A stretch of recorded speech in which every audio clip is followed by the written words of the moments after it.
Welcome to the Spirit in Mind broadcast with your hosts, Bishop C. Guy Robinson and Dr. Jonathan Shepherd, where we explore faith and mental health perspectives on current affairs. Let's get into today's discussion with the Spirit in Mind. Well, great day, everyone. Welcome to Spirit in Mind, where we discuss current affairs with faith and mental health perspectives. I'm Bishop Guy Robinson. I'm so very grateful for this opportunity to be able to share with you once again on Spirit in Mind. Good day, Dr. Shepherd. Hey, good day, Bishop. How are you? Doing very well. And how's your week been? Full. Yes, indeed. F-U-L-L. It has been a week of professional activities, personal activities, family, friends, and just so much. And trying to process the things that are occurring within our world at this time, our nation. So F-U-L-L. That is how this week has been. Good. I guess that's good as long as it was productive, and I can concur and agree.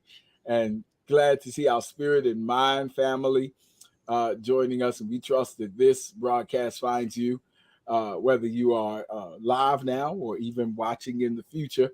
We trust that this is finding you blessed and safe and well, because again, it's part of our prayer at Spirit in Mind that we are part of your experience towards holistic wellness. And certainly we hope to be a part of that journey with you. And we welcome our Spirit in Mind family as you are joining us today. Always grateful. And of course, Dr. Shepherd does so well with bringing us formal greetings and ways we can stay connected as he gets ready to come. Just want to thank you and encourage you to share. Let someone know Spirit in Mind is on, as Dr. Shepherd shares with us ways that we can stay connected. Absolutely. So when you see me, as I look down, I'm sharing with those groups out there. So I want you to go ahead now. We did this in our church service today. We literally took 5 minutes and just began to share with those persons who will be interested in hearing the broadcast. Dr. Shepherd, I don't know who's interested. Everyone's interested. Everyone's got mental health issues that's going on. So you don't have to discriminate. You don't have to worry if someone's interested or not. I guarantee you they will want to hear what we have to say. And so go ahead and do that now. Like and share. Go to the app. Go to a portion of the app to where it says share to a group and share to a group that you're a part of. Send it to someone, an individual message. And as you do that, I guarantee you that someone will say, I needed to hear that. So thank you for sharing, for those who are doing it right now. Thank you for those who are commenting. As you're commenting to let us know that you are there, go ahead and share. Please do that. You can always contact us. I'm grateful for those who are watching right now. And some of you have contacted us. You can contact me personally if you desire at jshep2471 at gmail.com. That's my direct email address. Or you can go to my website, drjonathanshepherd.com. Either way, I will get a message, your message. And if you want to contact me through social media, and we'll, over the next couple of weeks, be sharing with you how we're going to bolster and boost up our presence on social media. So go ahead, and if you have not been one of my Facebook friends, or you haven't gone ahead and linked up to where I am, follow me on IG, I should say, or subscribe to my YouTube channel, please go ahead and do that, because over the next couple of weeks, you're going to hear how we want you to follow us, share, subscribe, so that we can stay connected. Thank you again for everyone who's been doing that. Then reach out to Bishop C. Guy Robinson. You can reach out to him directly at the various avenues that he has, platforms. Go to CGR Ministries. That's where you can find him for Facebook and for Instagram. Follow him there. And you can even follow him to where he pastors on the west side of Baltimore, the Tabernacle of the Lord Church You go to their website and see the wonderful messages and sermons that he shares with the congregation and with the people at large. Please email him if you have a question too. I so look forward to working with Bishop each week, and it's just so funny how we will have different engagements that will come up, and we find ourselves in the same platform or ticket or whatever the correct terminology is right now. But it's always a pleasure. And if that is you wanting to reach out to myself or to Bishop, you can always do that. And yes. So we look forward to hearing from you. Again, go ahead and share and like. I'm doing that now as we speak. And thank you, Bishop, for the opportunity to go to share with everyone on how they can share and join in with us. Indeed. And you see some of our direct Spirit in Mind contact information. Thank you, Minister Henderson, our incredible engineer. We're certainly blessed with her as a part of our team as well. And so we enjoy the connection. We actually get better at what we do here at Spirit in Mind through the communication, through the emails, through the questions. Questions are a good thing for us. Certainly, we do know that. And so we get better by the questions. We get better in how we may serve and by how we can be significant in our discussions, if you will, or relevant to certain concerns. This subject that we're talking about in this current season of Spirit in Mind has been extended, expanded, and enriched by your responses to the subject. Again, we never know how long exactly we're going to stay on the subject because we leave it open for feedback, for dialogue, for response, and other tributaries to the river, if you will, kind of merge and take us on a journey. And so this has been quite a journey that we've begun a couple of weeks ago now, if not a month, on the subject of forgiveness. And so we can start talking about it, of course, as we've been trying to talk about it as a psychological experience, but also as a spiritual experience. And of course, because on Spirit in Mind. So through biblical and current examples, as well as testimonies from our Spirit in Mind family and input and insight, it all goes in to kind of create this experience that is Spirit in Mind. And so certainly we're going to talk some more about some of the theological perspectives on forgiveness. Certainly we're going to talk about some of the mental health aspects of forgiveness. And certainly we do have, Spirit in Mind does discuss current affairs with faith and mental health perspectives. And certainly we do have some current affairs that kind of have relevance to some of the things we've already been talking about.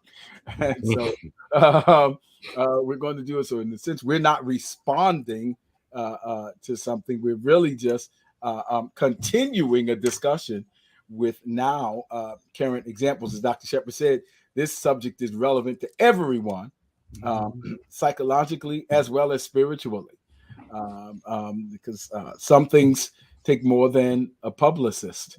Some things require a pastor, therapist, along with maybe the publicist. So we'll talk about those as we proceed. Dr. Shepard, let's review a little bit. So you can start us off, and then I'll tag on a couple of things into review, and we'll see where that takes us. Absolutely. And so as Bishop just said, it really just blows my mind. I'm kind of a loss for words, which is interesting.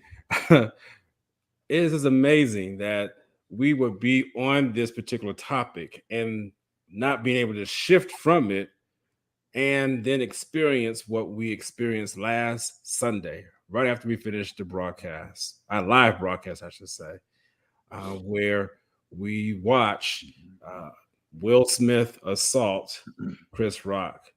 And I start there, even though that wasn't our review from last week. I start there because it actually is a part of the review from last week. It is so amazing that we would be in this series and yet experience something so significant to where I just told people, go back and watch Spirit and Mind, because this is where we are. And Bishop is right. We didn't just create this. This is where we believe the Lord has led us to be at. So one of the things I want to do in the review, if I may, Bishop, we talk about with Chris Rock and Will Smith, and I'm not looking here to rehash all that. Many of us have already seen it. But what I'm going to do is talk about the list, which I created from the book Total Forgiveness 2 weeks ago. And we have not had a chance to go through it. We went through maybe 4 or 5 of them already. I'm just going to hit all 10 of those real quick, just to remind you what total forgiveness is not. And the reason why I say that is because we need to remember, well, not remember, we need to know that what Chris Rock and Will Smith is going through is a reflection of these 10 tenets right here. So some are arguing, well, does Will Smith ask for forgiveness? Does Chris Rock give forgiveness? Well, let's just go over this, and then we'll take a deeper dive. But let's just remember what total forgiveness is not. Total forgiveness is not an approval of what they did. It's not excusing what they did. Number 3, it's not justifying what he or she did. It's not pardoning what they did. It's not reconciliation, denying what they did, blindness to what happened, forgetting, refusing to take the wrong seriously, or last but not least, pretending we are not hurt. This is quite a list. Because if we look at what's going to happen, and I do hope that there is some form of reconciliation, and that's just me talking. I can't speak for 2 grown men. But when I look at what has happened thus far, we have to remind ourselves that whatever the outcome may be between Will Smith, Chris Rock, that those 10 things are very important there. We're not going to, at least on here, we're not going to approve of what happened. We're not going to excuse what happened. We're not going to justify what happened, which means make it right or reasonable. Pardon, release from consequences, reconciliation, and Bishop's talked a lot about that. Just because we do or accept forgiveness or provide forgiveness or execute forgiveness does not mean that total reconciliation is a part of that. Bishop said so well last week, and I mean, that thing stuck with me. That there may be a change in seating arrangements. I'm just dignifying a little bit more. The person who had backstage access may now be in the balcony, so that may happen. Denying, of course, we can't deny what happened. We all saw it. Blindness, forgetting, refusing to take the wrong seriously, or pretending we are not hurt. Just wanted to refresh your memory with that again, that in that particular incident, we do not excuse or condone any of that. I'll say this, Bishop, before we go further. I was troubled when I read comments about people who wanted their potential mate, spouse, partner to react in a way in which Will Smith did. Now, I'm very careful on how I talk about incidents on this particular broadcast or show, because again, it's going out to the public. But I will say this, and I say it strongly and confidently, that I was concerned when I heard that some people wanted their spouse, mate, or partner to react in a certain way if their other partner, in this case Jada Pinkett Smith, was insulted. What am I saying? People were saying, "Oh, he had a right to defend her, and I want my man to defend me just like Will did." I'm concerned about that. Dr. Shepherd, why are you concerned? Mind your own business. No, I am concerned about that. I need to be concerned about that because we have to be careful of the environment that we continue to foster in this society in which we see violence occur. And at that point in time, there was no consequence for the violence. I understand what some people are coming for as far as being a defender and want their man, so to speak, to protect them.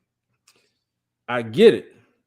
My problem, and it is really my problem because I dealt with it within my office this past week with my patients. So that's why I say this is my problem, because they're literally children. They're literally adolescents who were confused by what they saw and thought that that was okay and didn't realize that there was no punishment that was coming when they saw another man assault another man because of a joke or insult. Was it wrong, the type of insult or joke? You know, that's for you to decide. I'm not here to decide that. What I'm saying is that we need to be careful when we start saying things about, well, that's what I want my man to do. That's what I be careful of what we're saying, because we could be lifting up the temperature of where our society is right now. Let me tell you, the temperature that is in our society, it is at an all-time high, and it's very dangerous to where if we're not careful, forgiveness goes out the window, reconciliation goes out the window. We almost become just people who just act out whatever we feel like it with no consequence. And I just wanted to state that real quickly, that I am concerned about the image that was portrayed that day and has been displayed even moving past that day. So that's part of our review for today. And I'm looking forward to go further, Bishop. I'm done. Yeah. Well, I think actually that's a great flow, Dr. Shepherd. Again, as we said, we've already been discussing these things. So now we've just this just becomes, if you will, I don't mean this in different, but somewhat of if it were a sermon, we would say an illustration. If it were in a session, we would say maybe a case study. It's just things that become the application of the theories that we've been discussing. And that's the context. So we've already been talking about this. I think it brings several things to light. I think the issues are so layered, and that's why we're still talking about it. I know there's some people who would like to just say, for goodness sake, can we just move on? And typically we have to be careful. The reason why we can't just move on is because on some level it triggers, and we'll be talking about those things, and it relates to so many other issues that are relevant to our development. And so even and this is where it becomes this important to notice and distinguish between what we're tired of seeing trending and a process of transformation. Because something may no longer be trending, but transformation is a process that continues well after something has stopped trending. And after, if you will, everyone has expressed just visceral opinions and catharsis. But true transformation continues after apologies are extended. It continues after the work of the publicist. Is the work of the pastor and the therapist. Those things are continuing and ongoing. And in this era, when trauma is not just a direct experience that we consider, but we're also considering the vicarious nature of trauma through the continued seeing of it and the envisioning and the pictures. And those of us who have perhaps been in a situation where maybe we felt bullied in one way, shape, or another, all these things are part of it. And so even after the trending piece, the transformational essence must continue if we're truly going to get better. Because if we just stop talking about it because we don't want to see, or we're bored with the trend from a posture of familiarity, then we'll suppress it, repress it, and then it'll come back up in another way. And we'll see it again in our society. And more likely, we'll see it with even more exaggerated symptoms because we never really dealt with it because we got tired of it trending. And so this isn't a matter of trending. This is a matter of, are we open to societal transformation, to the things that would so that we can kind of do this. And you address that, Dr. Shepard, even in terms of what you said about the concern you have for persons saying, I want to be defended that way. Well, I get you, but there are levels of defense, even if you want to go with that. And the question is the defense commensurate with the threat? On a very anthropological, let's talk human anthropology right here, but on a very anthropological level, that concept of wanting to have protection is related to Maslow's lowest hierarchy of need. I just want to feel safe. That's really, really a very, very baseline kind of thing. Meant really, there's one thing to have, anthropologically speaking, a dinosaur or a lion, tiger, or bear, or a mugger in the street, or an offensive criminal coming at me or my spouse, in which self-defense becomes absolutely necessary. That's one thing on a very visceral level. But there's another kind of level and layers. And so the question becomes, when is defense commensurate with the threat? And if so, how does the counter happen? There was clearly a mismatch of sense of a threat and a commit and a response. And so that's a concerning thing, because this kind of extremism is what we talked about just a few weeks ago. Yes. We mentioned that even in this city from which we broadcast Spirit in Mind, a good number, over half of the violence, criminal violence, is due to what the experts call acts of retaliation. And they're not even, a good part of that 52% is not criminal motivated retaliation, but is, you dissed me. Wow. You disrespected me. You rolled up on my girl. So at what point do we want to address the normalization of these kinds of extreme behaviors without really dealing with some root causes? And so that's so very important to bring out. And what we're really talking about as we get into, because I know we're going to talk about triggers, but as we talk about, we've really been already talking about boundaries. And I'm of the persuasion that many conflicts are about boundaries. They're about territory.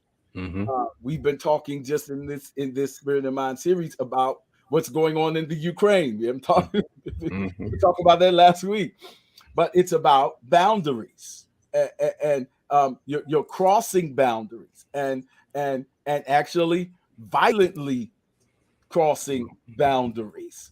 And so it's important with that, because conflict is about territory, geographically or ideologically. Two different things are trying to occupy the same space. It's about boundaries culturally. The concept, even from the because the trigger in this case, if it was the joke about alopecia, then it's a sociological discussion on boundaries of comedy. Right. There have been several comedians who really made their whole careers in the 80s, 90s, and early 2000s, who have said that they no longer want to do stand-up comedy because they don't know where the boundaries are anymore. Yep. Inclusive of Chris Rock. Yep. Chris Rock was one of those who said, I don't really enjoy doing stand-up anymore because what used to be funny, the boundaries have changed. Eddie Murphy said the same thing. Jerry Seinfeld said the same thing. Bill Maher said the same thing. Dave Chappelle just went through it with the Netflix people and that situation. And I'm not endorsing or condemning. I'm just lifting the issues. Right. So where are the boundaries of comedy? At what point is a joke? Because by the time if you cannot say a joke about ethnicity, race, relationships, gender, pretty much have nothing to talk about. Physical features. And I'm not endorsing either one. I'm just saying that these are the challenges. So so how do you know? So it's about boundaries spiritually. God's initial promise we shared in worship today. God's initial promise to Abraham was about a land of promise. And he identified boundaries, and conflicts arose over adversarial forces that did not want those boundaries to be crossed or possessed. And so boundaries are essential to identity. Even in humanity, there's a place where, and we live with this, if you will, sometimes conflict between our first name and our second name. Our first name gives us individuality. Our last name gives us group identity. And so how do we navigate those? Because we're social individuals. And where does my individualism begin? And where does my collectivism take in? So these discussions on boundaries and when they're crossed and how they're crossed, and more importantly, how are they established?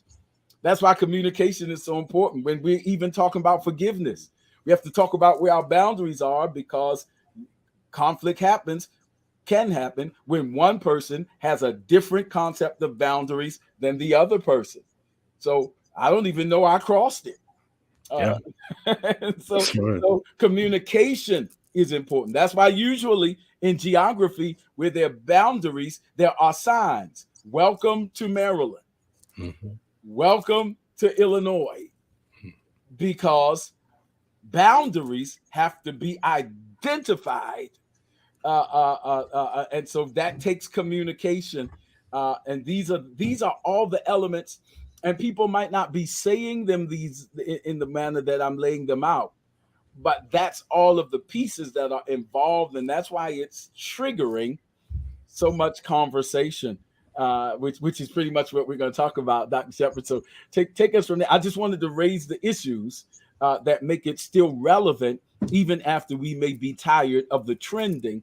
There's still opportunity for authentic transformation to make us better if we continue to engage and reflect and introspect and even be challenged by the issues that are here. Yeah, Dr. Shepherd. Absolutely. And so we just pick up as to how are people triggered? You might say, oh, do I have any triggers? Yes, you have triggers.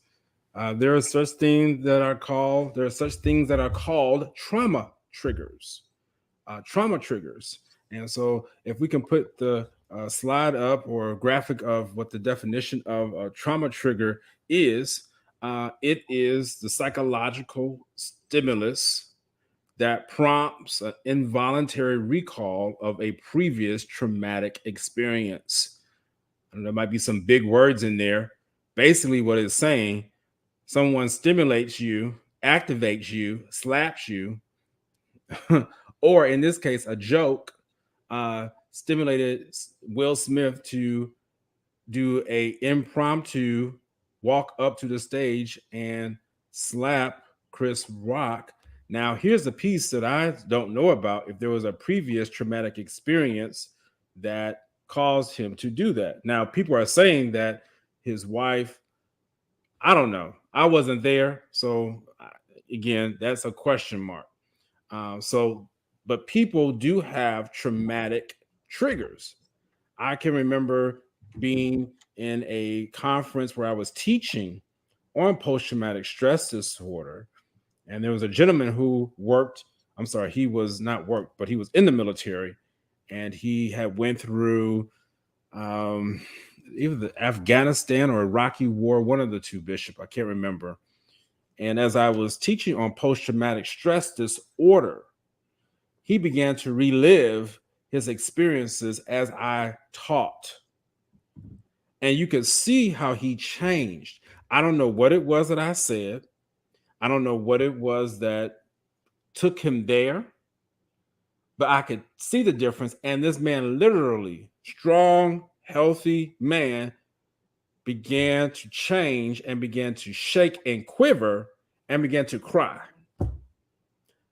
And if I had not been trained and again guided by the Holy Spirit to know how to maneuver, that could have turned out to be a mess of an event. That's why I tell people, and I'm going to digress for just a quick minute. Everybody can't deal with mental health issues just because you have to talk to people, or if you are a leader or a pastor. Everybody can't talk about trauma. I'm just going to say that.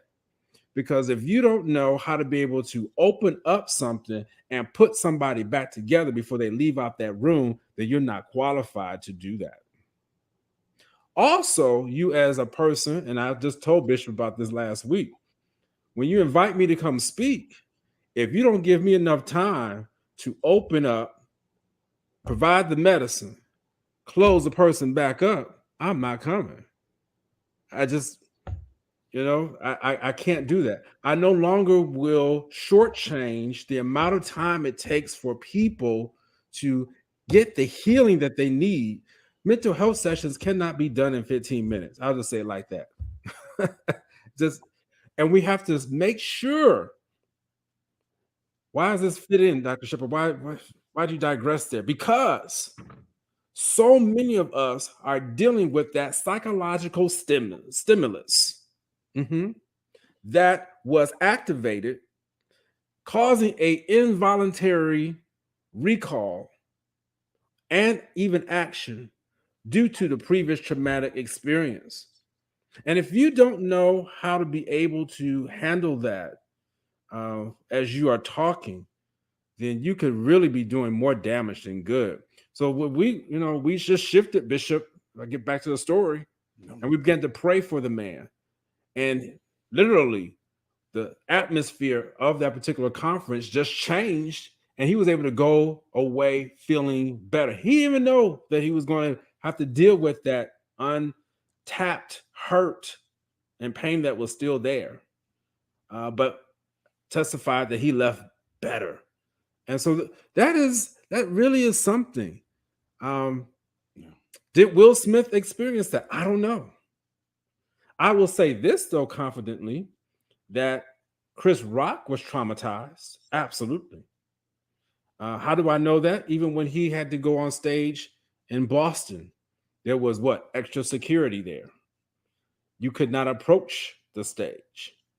I'm sure now when you go to the Oscars or any other type of award show now, I don't think they're going to allow you to walk from the audience and be able to get up to another person who was presenting or talking at the time, because that's traumatic. I'm sure anybody who was in that room, and people have commented on how certain people looked when they heard what was being said.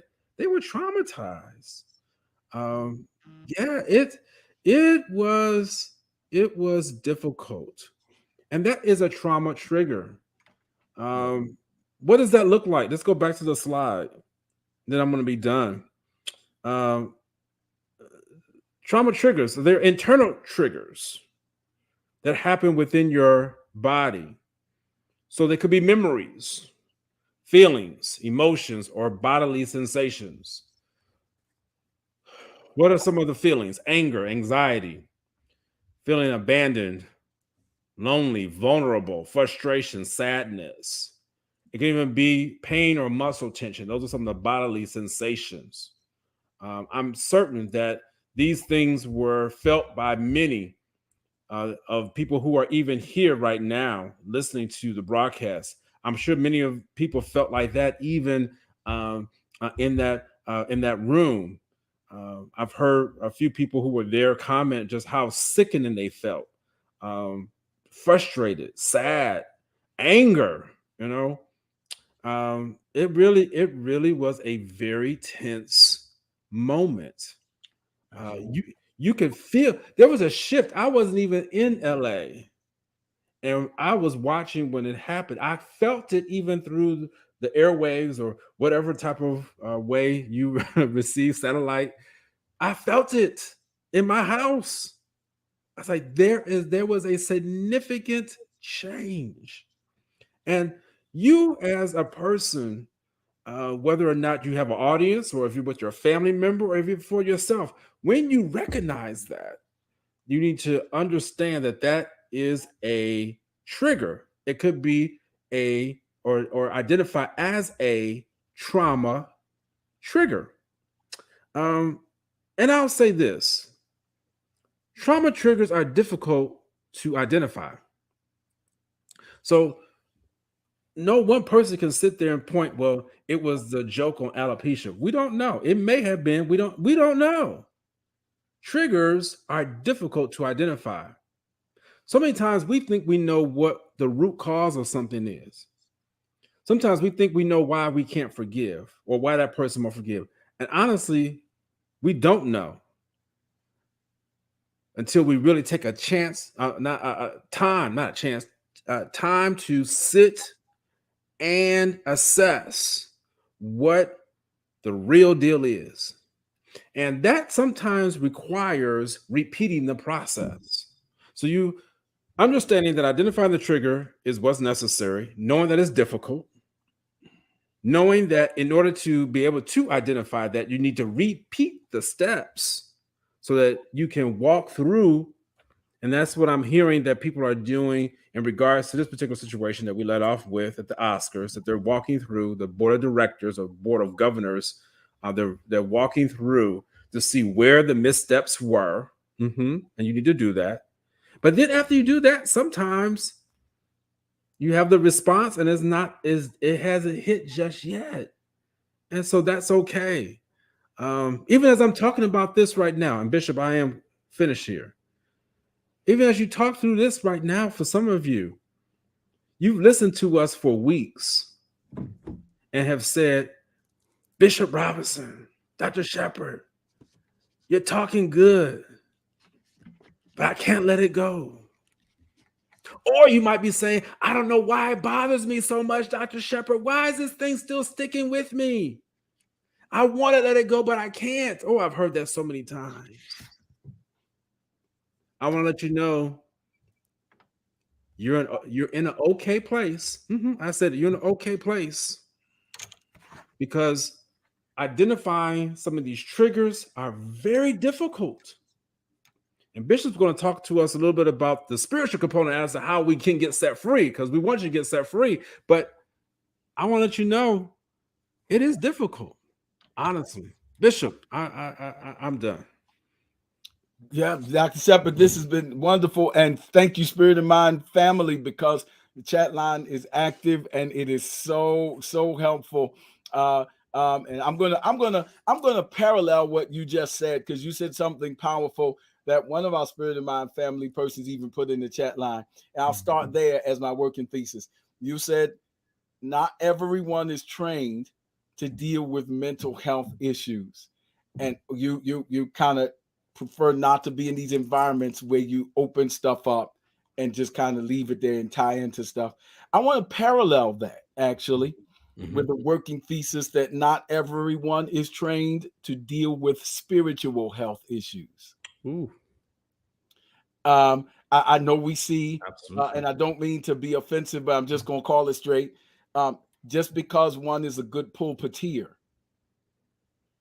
just because one can create catharsis through dance, wow, does not necessarily mean that one has followed through with the work of a skilled, anointed, and appointed theologian to deal with the spiritual side.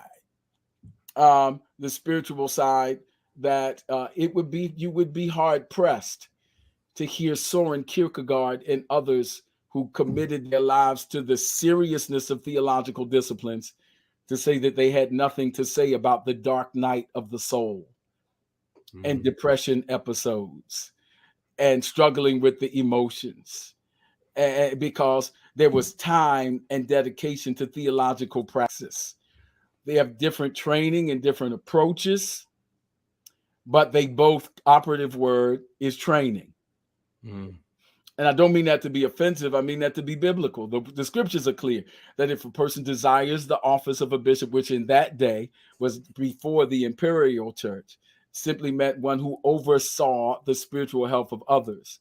One of the qualifications is that he or she not be a novice. Yes. Because taking this very seriously, not that I'm against, I hope I'm clear. I am a Pentecostal preacher with charismatic theological inclinations, but I also understand that there is an importance to understanding certain theological concepts that are good for the spiritual soul and discipleship. And those things take time, and they continue after the dance and after the altar work. And so that's very important, because some people, first of all, there's a passage of scripture in Matthew 4:11 that we've been talking about at the tabernacle, that is brief in its writing, but powerful in its content. Matthew 4:11, Jesus has just finished 40 days in the wilderness, and it says, then the devil left him. I could stop right there to say there comes a time when not all of our behavior can be attributed to just finish 40 days in the wilderness of the devil. Then the devil left him. But the devil can create a kind of trauma, if you will, that if left untreated can continue to be re-triggered throughout our future. It says, so the devil left him, and behold, angels came and ministered to him. I want to stop right there. Thank you, Minister Cat. But I want to suggest that opportunity of ministering angels is right between just having come out of a wilderness experience of being tested, of hearing voices that challenged one's esteem, if you are who you say you are, that challenged one to jump from the highest pinnacle. After that, challenged one to abuse one's power, turn these stones to bread. After going through that kind of traumatic wilderness experience, in between that and the public ministry that Jesus began in his humanity, were these ministering, not angel, but angels. This intervention that even Jesus received ministry from ministering angels. And it begs the question, did that make a difference? And some of us have been through some wilderness experiences. Wow. And perhaps ministering angels will come in the form of pastoral care, therapeutic intervention, good parental counsel with a real parent and not someone who's more interested in being a peer, a true friend, because the Bible says faithful are even the wounds of a friend, who will hold us accountable and tell us like it is.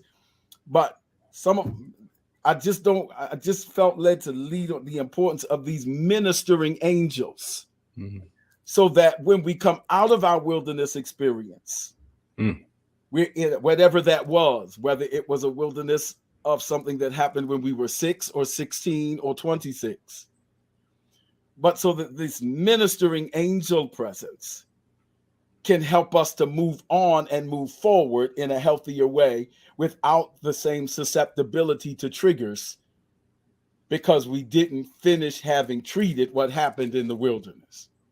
Wow. And it doesn't matter how rich we are. What we see today is that wealth cannot cover up untreated trauma. Absolutely. And that's perhaps one of the reasons why security was not there like it is in some other places, because someone asked, where was security? Well, probably was making sure people got in safe, But once you have a gathering of affluent persons who are wearing the top line of all of the fashion designs, and you have all of the things and the accoutrements of life that suggest health and success, Wow. there's an assumption that everybody is well because they look well. Right. And so that can't happen here. Is the assumption based on external conditioning. But what we learned is that we can't dress up untreated trauma. That's right. But sooner or later, it's going to present itself. Because that's the importance of it. And I'll end with this. And that's why it's so important in ministry that we adopt this trauma-informed care approach. And that's part of the training that I'm talking about. A trauma-informed care approach, and you alluded to that, and Triggers understands that there are what we call the 3 E's of trauma. Mm-hmm. The 3 E's of trauma are the event, the experience, and the effects. Mm-hmm. There's the traumatic event. That's the thing that happened. There's the traumatic experience. That's my interpretation of what happened. Mm-hmm. And then there's the traumatic effect. That's my acting out of what happened. And what's powerful about understanding a trauma-informed approach is that 2, 3, or more people can experience the same traumatic event and yet not have the same traumatic experience. Wow. Subsequently, not portray the same traumatic effect. Children can grow up in the same house and experience the same traumatic event, but not have the same traumatic experience, and subsequently not portray the same traumatic effects. If one understands family therapy, you understand that some persons, one will become what you call the symptom or the mascot, and another family member or sibling will become the hero and the overachiever. I'm going to deal with this trauma by getting out of here. And another one will become the lost one because they all had the same traumatic event, but they didn't have the same traumatic experience. Right. And so when you understand that, then we don't judge the effects as harshly, because now our approach becomes not what did you do, but what happened to you that caused you to do what you did. And so that means understanding that I may not be able to impose my reaction upon you because we've had the same event, but we didn't have the same experience. Because what I saw and what you saw, even on last Sunday night, triggered different things depending on our experience.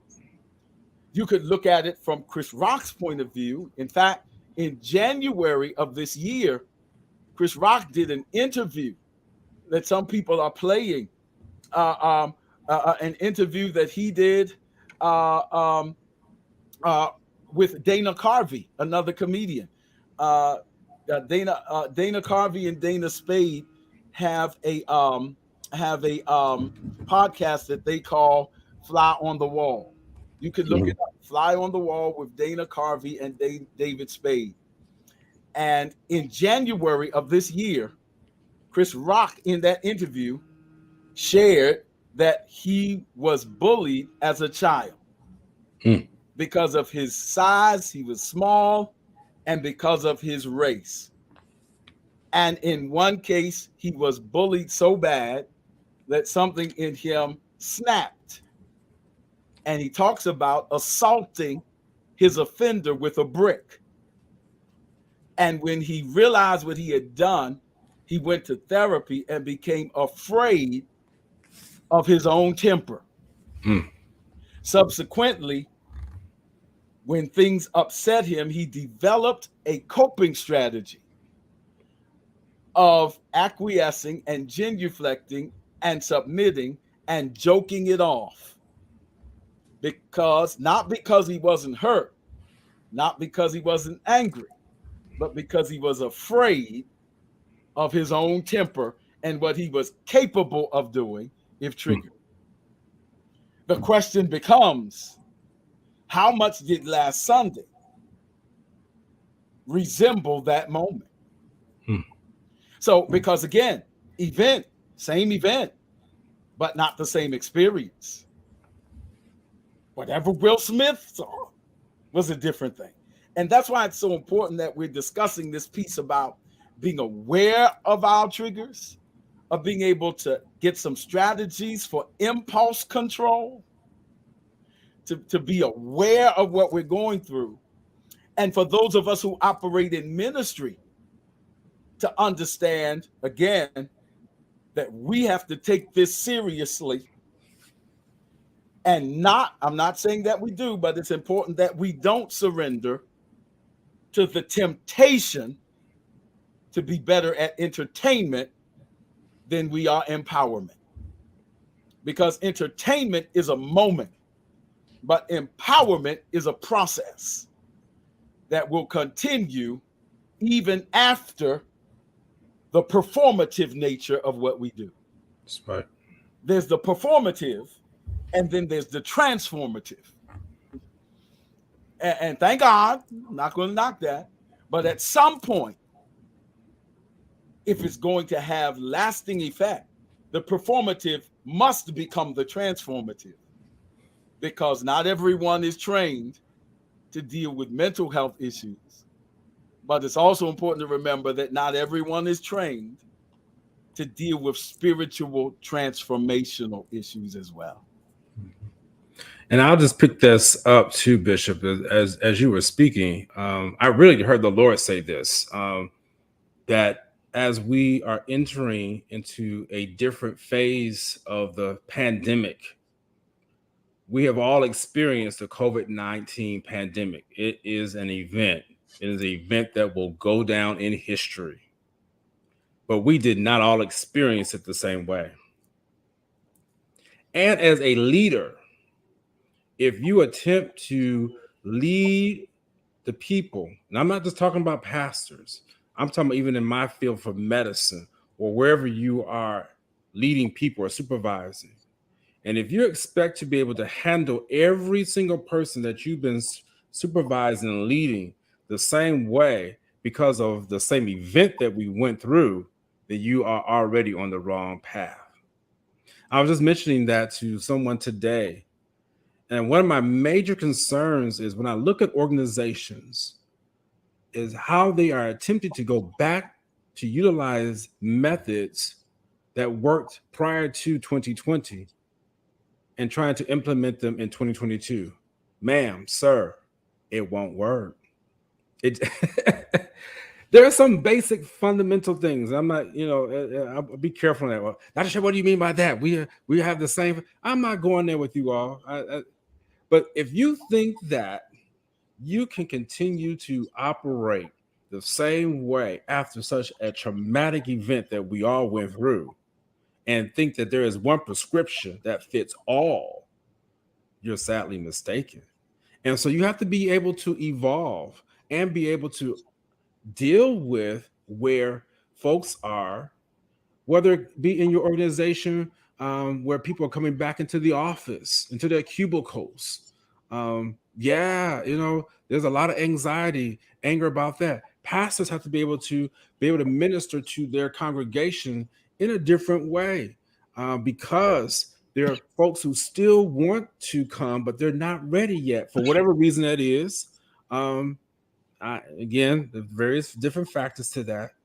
But Bishop, as you were saying that made so much sense, relating to a lot to Will Smith and Chris Rock. I know folks are nodding their heads, but I needed to take it a step further because we do not all deal with trauma the same way. We don't. And we need to be informed on how we care for those, which is really all of us now, how to care for those who've been traumatized. And we may need to spend some time on that, maybe on our next show. I have not lost, and we have not lost where we started from. These are the issues that will keep someone from crossing that boundary to experience or execute total forgiveness. I know where I'm at. You know, these are the things. We all may have the event. Some may, I can forgive so easily. But some of us, the experience, no, it won't be as easy. And then it makes so much sense, Bishop. I'm so glad you gave that that history about Chris Rock, because it helps me to understand him better now as to how he was able to deflect and how he was able to roll so quickly to the next thing. It was, I was looking at my TV. I'll be honest with you. I was like, what's wrong with my TV? Like, I paid too much for this TV to be acted up, slowing down. Didn't realize there was something major going on. It was a 3 to 5 second delay that was not allowing us to see everything that was occurring. But when you go back and you look without the delays, that man, Chris Rock, handled himself up so magnificent, much better than so many of us out there would even admit. I'll be honest with you. I don't know if what I would have done if somebody had slapped me and I wasn't expecting for it on live TV. I don't know what I would have done. That, honest to God, truth. That could have been so bad for us, Bishop. Lord, I don't want to digress too much, but that could have just been so bad to see two grown black men fighting on TV. No, but that's good, Dr. Shepard, because he said, actually, just this week in his first stand-up comedy appearance after the moment, and this was just this weekend, he said, meaning Chris Rock, before he opened, he said, I'm not here to talk about what happened at the Grammys. At the awards. Mm-hmm. And he said something so important. He said, I'm still processing that. Right. So I know that's what I mean about trending versus transforming, because it's still happening. And so what we may have seen, time will only tell that, in some of these responses and sympathetic nervous reactions include fight, flight, freeze. So it may just have been a surreal moment. Is this what has just happened? Because after the event, the experience is still reverberating and ruminating and being processed in light of some of our past experiences. Because that's, especially, it's like if it's reminiscent of a wilderness I've been in before. You know what I mean? And so that's where it becomes, did the ministering angels sufficiently finish this season and bring closure to this? Wow. Because if they didn't, this moment is taking me right back there. Mm-hmm. And that's why it's so important that we understand all those moments, because again, it happened. And I know the pop culture and some people who may be uncomfortable or overly familiar or simplifying it or tired of it is like, it's over now, okay? Now, actually, it's still being processed. Absolutely. Not just by the persons, but by the culture. The Academy Awards are still determining how are we going to deal with this. This has opened up whole new areas of discussion. Thank you, Janet Rogers. Everybody had a freeze moment. The Twitter universe and other social media said, did I just see what I think I just saw? Yep. Was that real? Yep. Did that just happen? Because the event is one thing, but the experience is still going on. And the effects are still, especially the longitudinal effects, absolutely, are still to be determined. Yes, the Dr. Shepard close us out. I know we're almost out of time on this one. Well, remember those 3 E's, and we'll come back to that: the event, experience, and effect. This has been such a rich discussion today. As you see, the Lord is leading us in how we are handling this topic. And I believe that you are being blessed. I'm being blessed. I know that you should be reaching out to your family, your friends, so they can be blessed. You've been seeing scrolling across the bottom third, that we do rebroadcast on Fridays. Please join us. If you missed some of it today, you'll get a chance to hear it again, or go to our social media pages and you'll get a chance to hear that in our closing. If we can put up just the email one more time. If you have any questions, please hit us up so that we can answer those questions for you. You can contact me at my personal email address, various platforms right there, drjonathanshepard.com. And then for Bishop, please contact him through his various social media platforms, send him emails, make phone calls. And then we also have a Spirit in Mind Gmail account. And so we also want you to send that question. You can do either one to us directly, individually, I should say, or to our Spirit in Mind Gmail account. And we will definitely get to it. I see there's already a question right there. Thank you, Spirit in Mind Health at gmail.com. Janet Rogers was asking, does living vicariously through others have anything to do with how people are reacting or thinking about this incident? So I'm sure we will pick that back up. And yeah. So we got some more questions to continue to dig out of this. We are experiencing some wonderful events upcoming. We should have some exciting news maybe by next week in regards to Spirit in Mind. Well, you'll be able to access many of our episodes at your own demand, which is just wonderful. And you'll be hearing some more news about that. Bishop, I think that's it. Yes. Thank you, Spirit in Mind family. And thank you for the dialogue. Thank you for the questions. Thank you for the insight. Again, it helps us to keep our conversations in line with our prayer for being relevant and significant to what the culture is going through, what you're going through. And again, we hope to be some part of a continuing plan of your holistic wellness. So as the Lord gives us grace, we look forward to seeing you next time on Spirit in Mind.